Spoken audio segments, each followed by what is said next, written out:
Hi everyone. So the tender is out for RBI Grade B notification and we now know that notification is coming on 28th of April.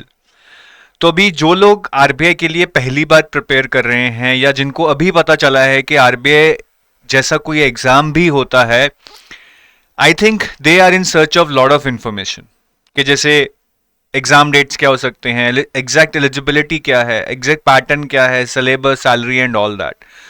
सो इस video में those who are kind of freshers giving their first attempt and are searching for information related to RBI Grade B, तो आप ये video देखें. जो पहले से ही RBI Grade B के बारे में काफ़ी कुछ जानते हैं, ठीक है, I think it would be repetitive for them, they can skip this video. So इस वीडियो में हम क्या कवर करने वाले हैं, जैसे कि नोटिफिकेशन कब आएगा, एग्जाम डेट्स क्या होंगे, एलिजिबिलिटी क्या है, हम डिफरेंट सिनेरियोज डिस्कस करेंगे, रिलैक्सेशंस क्या है, फेज 1 फेज 2 इंटरव्यू का क्या पैटर्न है, फेज 1 और फेज 2 क्या क्या सिलेबस है, और आरबीआई ग्रेड बी की ऑफिसर की सैलरी कितनी होती है और इन हैंड कितना आता है. आप ये गाइड बुक भी जरूर डाउनलोड कर लें क्योंकि आपको previous year papers, decoded syllabus और लिस्ट ऑफ रिसोर्सेज जो आपको प्रिपरेशन में बहुत काम आएंगी, ये तीनों चीजें जो जहां से आप प्रिपेयर कर सकते हो, ये आपको इस गाइड बुक में मिलेंगे. और ये गाइड बुक जीरो कॉस्ट पे अवेलेबल है through a link which is given in the description of this video. आप उसको डाउनलोड कर आराम से पढ़ सकते हैं. तो सबसे पहले हम बात करते हैं नोटिफिकेशन और एग्जाम डेट्स की. नोटिफिकेशन हमने जैसा देखा टेंडर में बहुत क्लियर है कि 28 अप्रैल के अराउंड न्यूज़पेपर्स में नोटिफिकेशन आ जाएगा. ठीक है, ये 29 भी हो सकता है या 28 को ही आ जाए, एक आधे दिन का ऊपर नीचे हो सकता है. सो notification in the newspaper is coming out on 28th of April. 28th of April को हमें पता लग जाएगा एग्जैक्ट कितनी नंबर ऑफ सीट्स हैं, और detail notification I think with in next 3-4 days would be available on the website. अब expected exam dates क्या हो सकती हैं, इतना तो पता है कि जो हमारा फेज 1 है वो जून में होने वाला है. अब जून में अगर मैं प्रोबेबल संडेज देखूं, वीकेंड्स देखूं, तो 7 जून, 14 जून, 21 जून, 28 जून ये डेट्स बैठती हैं. एग्जाम सैटरडे को भी हो सकता है, ज्यादातर सैटरडे या संडे होता है. ये वाले वीकेंड पे मुझे कम चांस लग रहे हैं क्योंकि आरबीआई असिस्टेंट का मेंस है शायद, जो मुझे पता लगा है स्टूडेंट से, तो ज्यादा प्रोबेबिलिटी फिर इन दो डेट्स की रह जाएगी. बाकी आई थिंक अब इतना टाइम बचा नहीं है, 28 को हमें पता लग ही जाएगा कि फेज 1 एग्जैक्टली कब होने वाला है. फेज 2 3rd या 4th वीक ऑफ जुलाई में एक्सपेक्टेड है एज पर information, but again let's see, 28th of April को हमें पता लग जाएगा. मोटा मोटा मैं आपको यही समझाना चाह रहा हूं कि फेज 1 के लिए आपके पास अराउंड आप लगा के चलिए 55 डेज हैं. अब ये दिन 5 दिन कम भी हो सकते हैं, 5 दिन ज्यादा भी हो सकते हैं. मैंने कल स्टडी प्लान बनाया था वो 7 जून एज्यूम करके बनाया था क्योंकि मैं वर्स्ट केस लेके चल रहा था. ठीक है, तो ये मैंने 7 वीक्स का स्टडी प्लान बनाया था, एज्यूमिंग के वर्स्ट केस लेते हैं कि जल्दी से जल्दी पेपर 7 जून को हो जाएगा, बट 7 जून की प्रोबेबिलिटी कम है. तो आप ऑन एन एवरेज लगा लीजिए 55 डेज हैं, या तो वो 50 रह जाएंगे वर्स्ट केस में, या बेस्ट केस में 62 हो जाएंगे. बस यही डिफरेंस पड़ेगा हफ्ते का या 10 दिन का. तो आपने अगले 50-60 दिन में तैयारी करनी है. तैयारी वैसे 7 वीक्स में ही कीजिए, बाकी 7-8 दिन आप बफर में रखिए. ना एलिजिबिलिटी क्या रहती है आरबीआई ग्रेड बी की, अगर हम एलिजिबिलिटी की बात करें तो वो एज, एजुकेशन और एक्सपीरियंस के बेस पे डिसाइड होती है. एक्सपीरियंस वैसे 0 एक्सपीरियंस चाहिए. आरबीआई ग्रेड बी एग्जाम देने के लिए आपको कोई भी एक्सपीरियंस की जरूरत नहीं है. तो आप अंदाजा लगाइए कि इतनी अच्छी जॉब जिसमें 30 से 35 लाख का सीटीसी है, एग्जैक्ट मैं आपको समझाऊंगा सैलरी ब्रेकअप क्या है, बिना एक्सपीरियंस के आपको मिल रही है. आपको ग्रेजुएट होना चाहिए, बस ये आपकी एक एलिजिबिलिटी है विद सम मिनिमम मार्क्स जो अभी मैं आपको बताऊंगा. तो अगर हम एज की बात करें, आरबीआई के लिए आपकी एज 21 साल से बड़ी या 21 साल होनी चाहिए, minimum 21 years and less than 30. अगर आप ऑलरेडी 30 साल के हो गए हैं, आप एलिजिबल नहीं हैं. और जो आपकी ये एज है ये कैलकुलेट की जाती है एक कट ऑफ डेट पर, मतलब ये cut off date generally 1st of the month होता है जिसमें नोटिफिकेशन आती है. तो आई थिंक इस साल जो नोटिफिकेशन वेबसाइट पे आएगा वो मई में आएगा मोस्ट प्रोबेबली. तो 1st of May shall be this is my guess, shall be the cut off date to calculate your age. मतलब 1 मई को अगर आप 21 साल के हैं या उससे बड़े हैं और 30 साल से कम है तो आप एलिजिबल हो जाएंगे। अब एज के केस में SC ST और OBC को 5 और 3 साल का रिलैक्सेशन मिलता है, PWBD को 10 साल का रिलैक्सेशन मिलता है। और अगर आपका एक्सपीरियंस है किसी भी शेड्यूल्ड कमर्शियल बैंक में या पब्लिक सेक्टर इंश्योरेंस कंपनी में या ऑल इंडिया फाइनेंशियल इंस्टीट्यूशन में, तो भी आपको रिलैक्सेशन मिलेगा मैक्सिमम 3 इयर्स का, but equal to number of years of experience. तो अगर एक्सपीरियंस 1 साल का है तो रिलैक्सेशन 1 साल का ही मिलेगा, अगर एक्सपीरियंस 4 साल का है तब भी रिलैक्सेशन मैक्सिमम 3 साल का ही मिलेगा। और जो ये एक्सपीरियंस है ये ऑफिसर लेवल पे होना चाहिए, क्लरिकल लेवल पे नहीं। और जो प्रोबेशन वाला टाइम है, जो प्रोबेशन वाला पीरियड होता है आपका, वो इस एक्सपीरियंस में काउंट नहीं होता है। तो अगर आपका 3 साल का एक्सपीरियंस है उसमें से 2 साल प्रोबेशन है तो 3 - 2 सिर्फ 1 ही साल का एक्सपीरियंस आपको काउंट किया जाएगा इस रिलैक्सेशन के अंडर, एज रिलैक्सेशन लेने के लिए। ठीक है, ये आप वीडियो पॉज कर लिस्ट दे सकते हैं कि कौन कौन से scheduled commercial bank, public sector insurance companies और ऑल इंडिया फाइनेंशियल इंस्टीट्यूशंस इस कैटेगरी में आते हैं जिसमें काम करने से आपको रिलैक्सेशन मिल सकता है। आप यहां पे पॉज कर देख सकते हैं। अब बारी आती है एज की, सॉरी एज में फर्दर रिलैक्सेशंस की। तो अगर आपने MPhil या PhD कर रखा है तो आपको 2 साल का रिलैक्सेशन मिलेगा। तो instead of maximum age should be less than 30 years, अब हो जाएगा कि it shall be less than 32 years. ठीक है, ये एक्चुअली MPhil है। ठीक है, PhD वालों को तो 4 साल का मिलता है। Their age relaxation comes to 34 years instead of 30 years. तो MPhil में 2 साल का, PhD में 4 साल का रिलैक्सेशन आपको मिल रहा है। So that was about age, क्या एज होनी चाहिए, क्या क्या रिलैक्सेशंस हैं। अगर हम एजुकेशनल क्वालिफिकेशन की बात करें, in terms of educational qualification, अच्छी बात है, they are not asking for any specialised education, they are just saying कि आप ग्रेजुएट होने चाहिए किसी भी डिसिप्लिन में, एनी, चाहे वो ज्योग्राफी है, हिस्ट्री है, बायोलॉजी है, मैथ्स है, आर्ट्स है, साइंस है, किसी भी डिसिप्लिन में अगर आप ग्रेजुएट हैं with minimum 60% marks, you are eligible. अगर आपकी ग्रेजुएशन में 60% नहीं है, उस केस में अगर आप पोस्ट ग्रेजुएट भी हैं विद मिनिमम 55% मार्क्स, तब भी आप एलिजिबल हो जाएंगे। मतलब दोनों में से एक चीज होनी चाहिए, या तो ग्रेजुएट विद मिनिमम 60% मार्क्स या फिर post graduate with minimum 55% marks. Post graduation जरूरी नहीं है, अगर आप सिर्फ ग्रेजुएट हैं और 60% से ऊपर आपके मार्क्स हैं, आप एलिजिबल हैं। Post graduation is optional only for those people जिनके ग्रेजुएशन में 60% से कम मार्क्स हैं। मार्क्स के केस में भी रिलैक्सेशन है। ग्रेजुएशन में जहां जनरल अनरिजर्व्ड कैटेगरी को 60% या अबव चाहिए, SC ST और PWBD को वहां पे 55% चाहिए।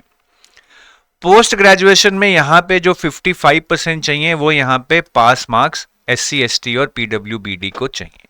सो ये हमारी क्वालिफिकेशन हो गई। अब यहां पे भी एक कट ऑफ डेट होता है कि एक पर्टिकुलर डेट को आपकी ये क्वालिफिकेशन पूरी हो जानी चाहिए, आपकी सारे पेपर हो जाने चाहिए, आपके रिजल्ट आ जाने चाहिए, फाइनल परसेंटेज आपको पता होनी चाहिए।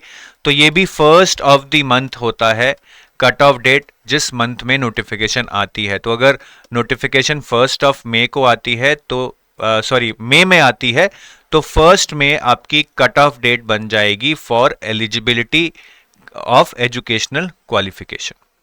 ठीक है, क्लियर है जी यहाँ पे। ठीक है, अब काफी लोगों को डाउट होता है कि सर जो हमारे मार्क्स हैं ग्रेजुएशन या पोस्ट ग्रेजुएशन में, क्या वो सारे सेमेस्टर्स का टोटल है या हर एक सेमेस्टर में वो मार्क्स होने चाहिए? वो एग्रीगेट है जी, टोटल है। अगर एक सेमेस्टर में कम मार्क्स है कोई भी दिक्कत नहीं है। क्या फाइनल ईयर स्टूडेंट्स एलिजिबल हैं? नहीं, they are not eligible. Final year students eligible तभी होंगे अगर उनके एग्जाम्स हो गए हैं, मार्क्स आ गए हैं, फाइनल परसेंटेज पता है, तभी आप एलिजिबल होंगे, नहीं तो आप एलिजिबल नहीं है। मतलब अगर आपके मार्क्स आ गए हैं फिर तो आप पास आउट ही हो गए हैं ना, आपका सब कुछ पूरा हो चुका है। क्या डिस्टेंस एजुकेशन वैलिड है? Answer is yes, distance education is considered valid. ठीक है, बाकी कुछ लोग पोस्ट ग्रेजुएशन ना कर PGDM कर लेते हैं 2 साल की, उसको भी पोस्ट ग्रेजुएशन के इक्वलेंट माना जाता है। बाकी अगर आपके पास सीजीपीए परसेंटेज नहीं है, क्योंकि जो क्वालिफिकेशन क्राइटेरिया है वो हम परसेंटेज में बात कर रहे हैं कि 60% होने चाहिए ग्रेजुएशन में या 55% पोस्ट ग्रेजुएशन में। तो अगर आपकी यूनिवर्सिटी सीजीपीए देती है तो यूनिवर्सिटी आपको ये भी बताएगी कि सीजीपीए को परसेंटेज में कैसे कन्वर्ट करना है। आप उस यूनिवर्सिटी के क्राइटेरिया के अकॉर्डिंग सीजीपीए को परसेंटेज में अप्लाई कर कर पता लगा सकते हैं कि आपकी एक्चुअल परसेंटेज क्या है।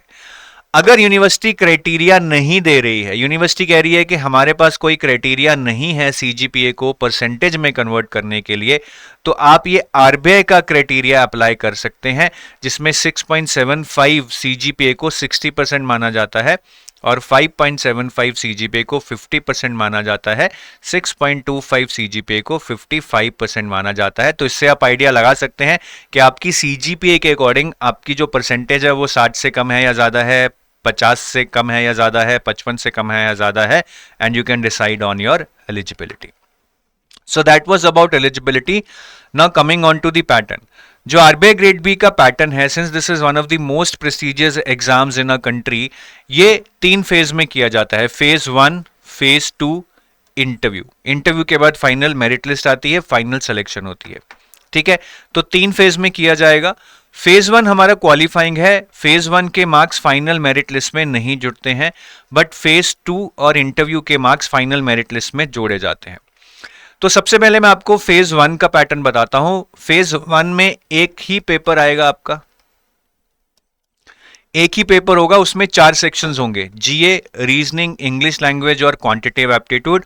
जीए में सबसे ज्यादा क्वेश्चन 80 और रीजनिंग में 60 क्वेश्चन आते हैं। इंग्लिश और क्वांट में 30 क्वेश्चंस आते हैं। टोटल 200 क्वेश्चंस हैं। Every question is a 1 mark, so total number of marks is 200. The total time given to you is 2 hours, but this is divided into sectional timing. Reasoning के लिए 45 minutes मिलेंगे, but बाकी तीनों sections के लिए, जिसमें जीए, quant और English आ गया, उसमें आपको 25-25 मिनट दिए जाएंगे। ठीक है, इसमें नेगेटिव मार्किंग भी होती है और ये पेपर दोनों हिंदी और इंग्लिश में आप दे सकते हैं depending upon your preferred language. Phase 1 qualify करने के लिए, ठीक है, फेज 1 क्वालिफाई करने के लिए आपको चारों सेक्शंस में सेक्शनल कट ऑफ क्लियर करनी पड़ेगी, जो आरबीआई अनाउंस करेगा। It is different each year depending upon the difficulty level of the paper. चारों सेक्शंस की सेक्शनल कट ऑफ और एक ओवरऑल कट ऑफ भी आरबीआई बताएगा, जो आपको क्लियर करनी पड़ेगी। फेज 2 का क्या पैटर्न है? फेज 2 300 नंबर का होता है।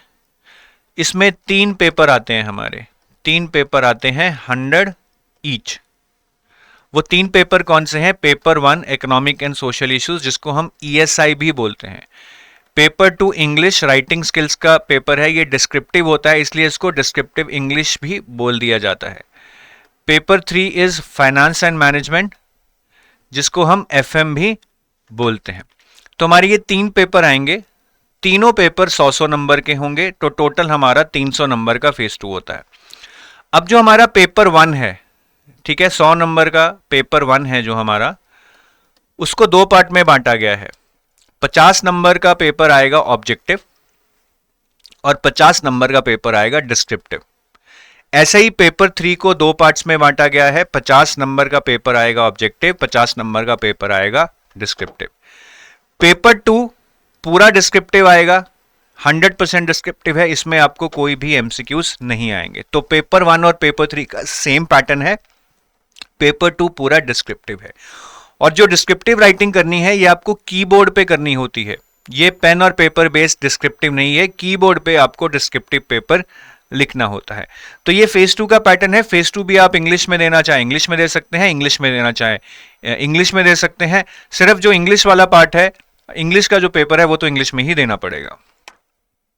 ठीक है, अब मैं इसको अगर आगे आपको एक्सप्लेन करूं तो जो हमारा 50 नंबर का ऑब्जेक्टिव आता है, उसमें आपको 30 क्वेश्चन आएंगे।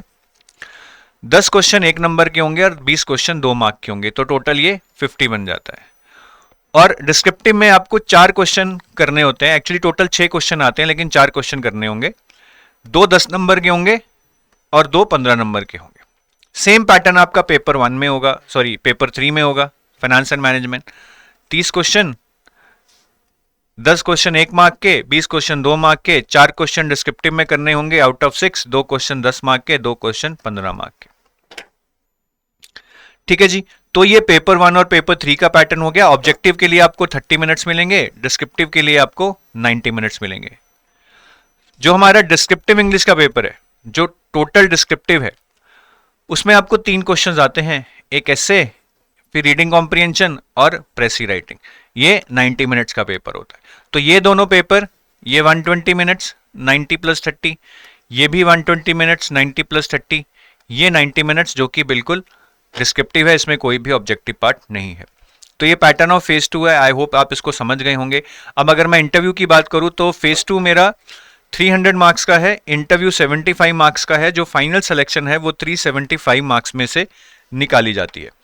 इंटरव्यू का वेटेज बहुत हाई है आरबीआई में, बिकॉज टोटल 375 में से इंटरव्यू का वेटेज 75 मार्क्स है, which is 20%। This is even higher than the weightage of interview in UPSC. और इंटरव्यू में वेरिएशन ऑफ मार्क्स बहुत ज़्यादा रहता है। जो कैंडिडेट्स अच्छे नहीं होते हैं, अच्छे नहीं लगते हैं, उनको इवन 1 डिजिट या लोअर 2 डिजिट मार्क्स भी दिए गए हैं, 10, 12, 15, 16, जिसके कारण उनका सिलेक्शन काफ़ी टफ हो जाता है। जो लोग अच्छे होते हैं, अच्छे लगते हैं, उनको 60-70 तक भी इंटरव्यू में आउट ऑफ 75 मार्क्स दिए जाते हैं, इंडिकेटिंग के जिसको लेना है उसको हायर मार्क्स दिए जाएंगे, जिसको नहीं लेना है या जो अच्छा नहीं लग रहा है उसको कम मार्क्स भी दिए जाएंगे। यही इंटरव्यू का कहीं ना कहीं पर्पस भी होता है।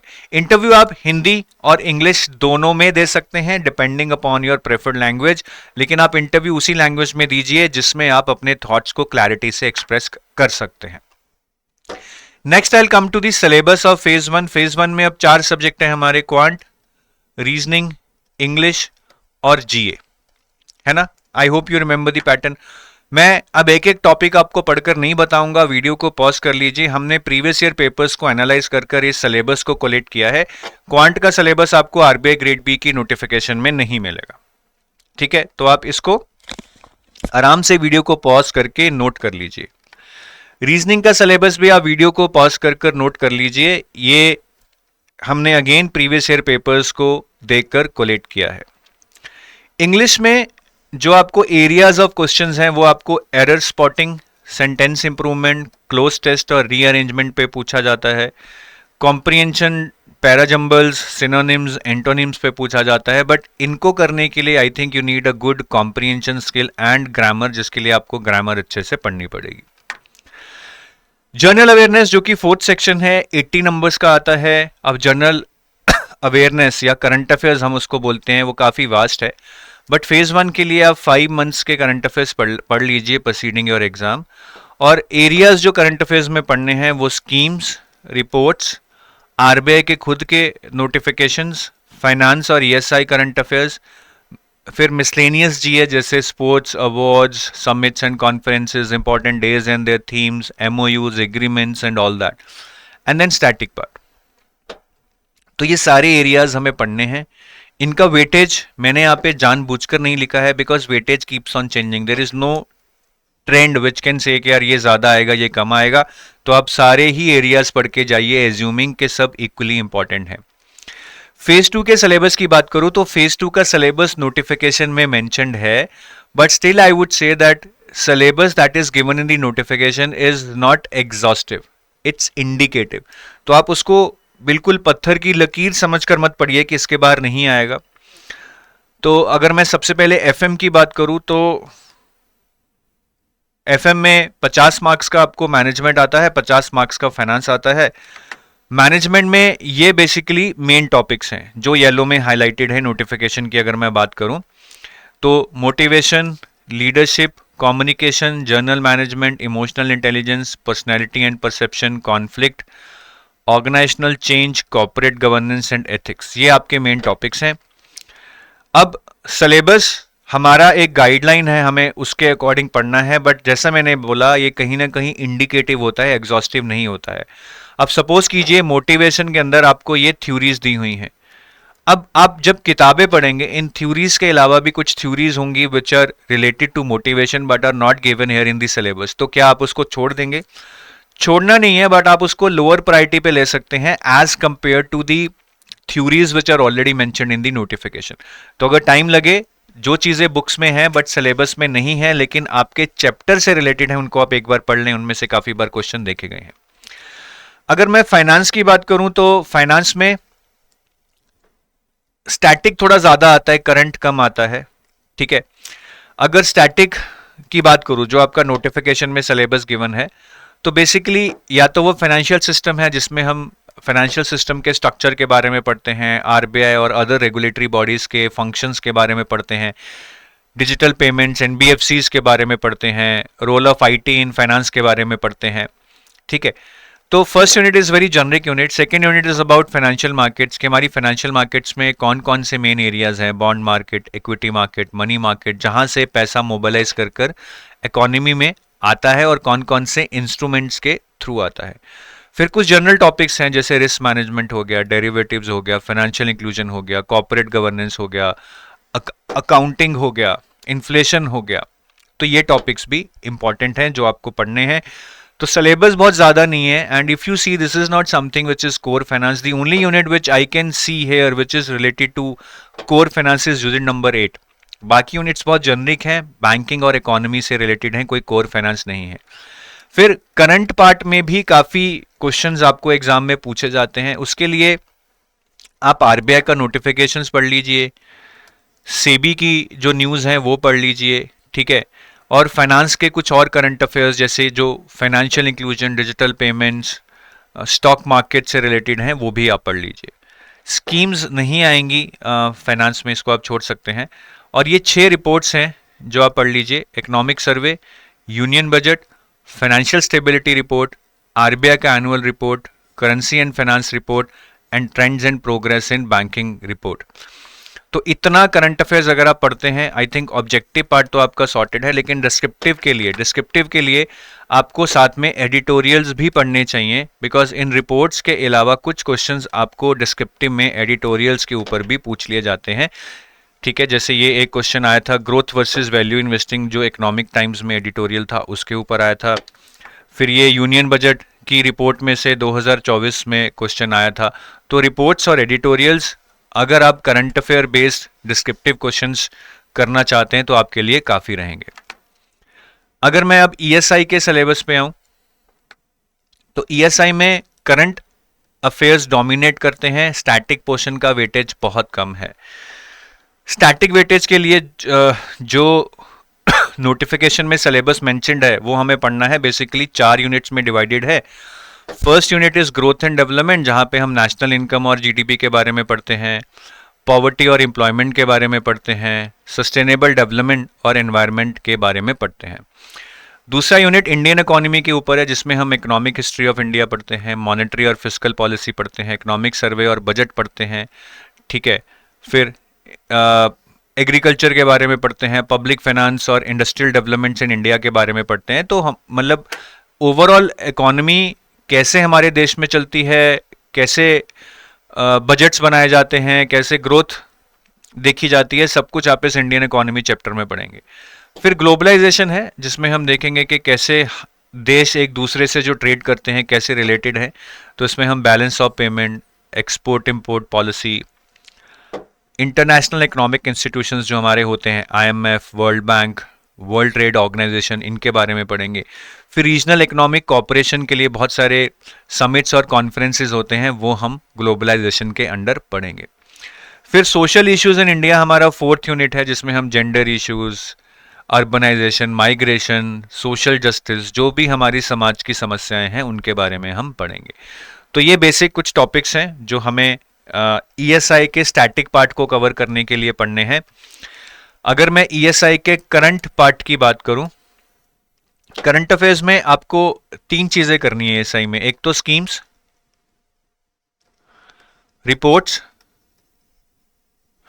और ईएसआई के करंट अफेयर्स जो आपके बेसिकली सिलेबस से रिलेटेड है। जैसे कोई अगर समिट होता है जो रीजनल इकोनॉमिक कोऑपरेशन से रिलेटेड है, वो एग्जाम में पूछा जा सकता है। अगर डब्ल्यूटीओ की कोई रेगुलेशन आती है नहीं, as part of current affairs, वो पूछी जा सकती है। यूनियन बजट रिलीज होता है, as part of current affairs, वो पूछा जा सकता है, ठीक है।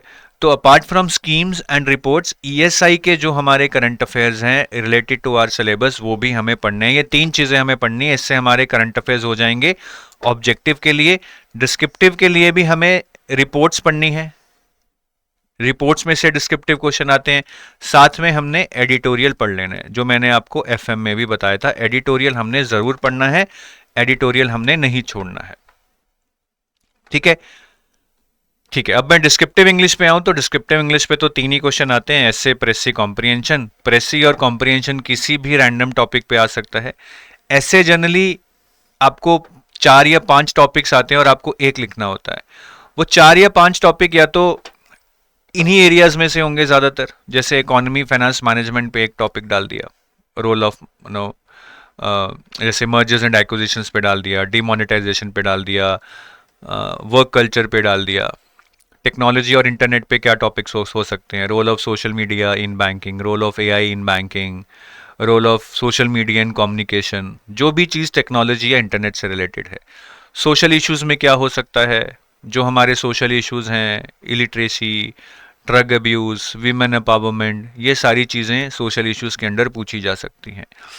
ठीक है, तो अगर आप कुछ एरियाज में टॉपिक सेलेक्ट करके पढ़ जाएंगे, there is a good chance के एग्ज़ाम में टॉपिक्स आपको पढ़े पढ़ाए मिल जाएं जिन पे आपको ऐसे लिखना होगा। So this is the kind of syllabus for English और guidance for English you can take into account. बाकी इंग्लिश का कोई ऐसे डायरेक्ट सिलेबस नहीं है। Last but not the least, अगर मैं सैलरी की बात करूं तो आरबीआई ग्रेड बी ऑफिसर की सैलरी मोटा मोटा 32 से 35 लाख के बीच में है। फिगर्स वेरी करेंगे डिपेंडिंग अपॉन के आप कैसे उसको काउंट करते हैं, क्योंकि it's a very complex thing to count. एक तो यहां पे कहीं ना कहीं कुछ मतलब मंथली सैलरी और अलाउंसेस होते हैं। ठीक है, ये शायद अब बढ़ भी गई हो, I am not sure, I think ये शायद थोड़ी बहुत बढ़ गई है। तो ये वो सारे फिगर्स हैं जो 2,18,000 बनते हैं। फिर आपको जेन्युइन मतलब एक होता है ना कि आपके रहने के लिए कुछ अलाउंसेस दिए जाते हैं, कि मेड अलाउंस हो गया, इंटरनेट का अलाउंस हो गया, न्यूज़पेपर का अलाउंस हो गया, सड़क कूपन्स हो गए, लैपटॉप के लिए अलाउंस हो गया, बच्चों की एजुकेशन के लिए अलाउंस हो गया, पेट्रोल के लिए अलाउंस हो गया। तो ये मिला के कुछ 55,000 रुपया महीना अलाउंस मिलते हैं। फिर कुछ ईयरली अलाउंस होते हैं जो हर साल या 2 साल या 3 साल में एक बार मिलते हैं। जैसे फर्नीचर के लिए आपको 3-4 लाख रुपए मिलता है हर 5 साल में एक बार। ठीक है, ब्रीफ केस लेने के लिए 10,000 का अलाउंस मिलता है, बुक ग्रांट के लिए 8,000 का अलाउंस मिलता है, स्पेक्टेकल्स के लिए हर साल 15,000 का अलाउंस मिलता है।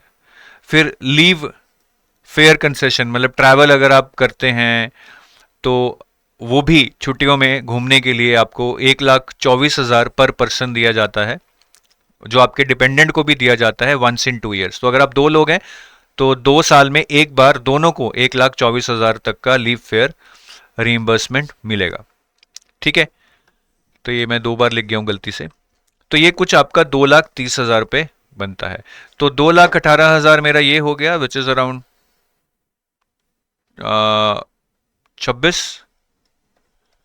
26.5 लैक्स मोटा मोटा साल का।